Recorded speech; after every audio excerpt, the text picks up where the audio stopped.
Hello weeds, कैसे हो। आज की जो वीडियो है इसमें हम करने वाले हैं 4th क्लास की एसएसटी के चैप्टर नंबर 6 भारत के पठारी भाग। पीछे के 5 चैप्टर की वीडियो डाल दी गई है, क्वेश्चन आंसर चले गए हैं, डाल दिया सबके। आई होप आपने देख भी लिए होंगे। आज हम करने वाले हैं चैप्टर 6 के क्वेश्चन आंसर। चैप्टर का नाम क्या है? भारत के पठारी भाग। तो चलो करते हैं।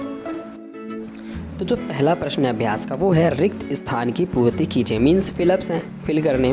तो इसके अंदर जो पहला है वो है पठार का ऊपरी हिस्सा नुकीला ना होकर डैश होता है। तो जो पठार होते हैं उनका ऊपरी हिस्सा नुकीला किसका होता है? पहाड़ों का, पर्वतों का। बट पठारों का क्या होता है? चपटा या फिर सपाट।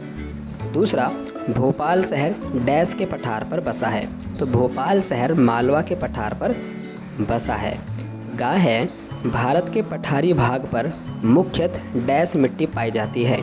तो भारत के जो पठारी भाग हैं वहाँ पर काली रंग की मिट्टी पाई जाती है, काली मिट्टी पाई जाती है।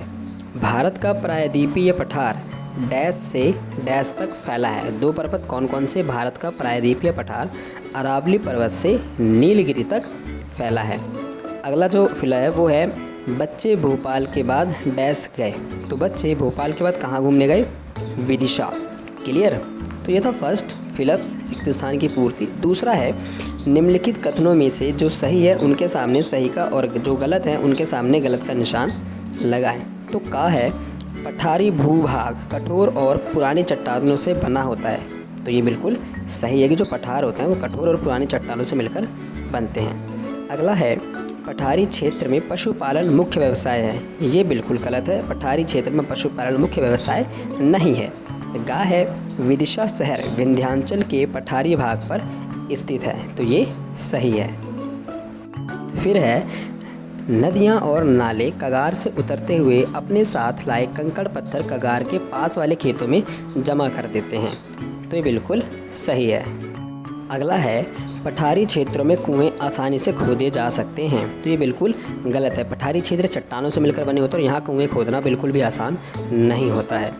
उसके बाद जो क्वेश्चन नंबर 3 है वो है निम्नलिखित प्रश्नों के उत्तर संक्षेप में दीजिए। प्रश्नोत्तर हैं। तो पहला प्रश्न है भारत के किन्हीं 2 पठारों के नाम लिखिए। इसमें हम लिखेंगे पहला मालवा का पठार और दूसरा दक्कन का पठार।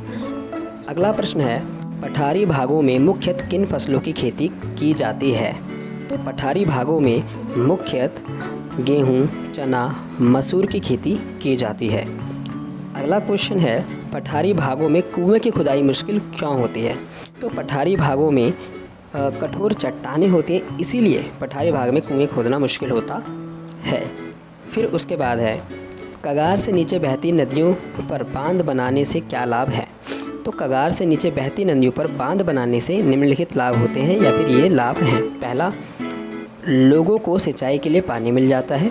दूसरा, नदी के साथ आए कंकड़, पत्थर, बालू कण खेत तक नहीं पहुंच पाते हैं, जिससे कि खेत खराब होने से बच जाते हैं। और लास्ट क्वेश्चन है पठारी भूभाग को अध्यापक ने देश का खजाना क्यों कहा है?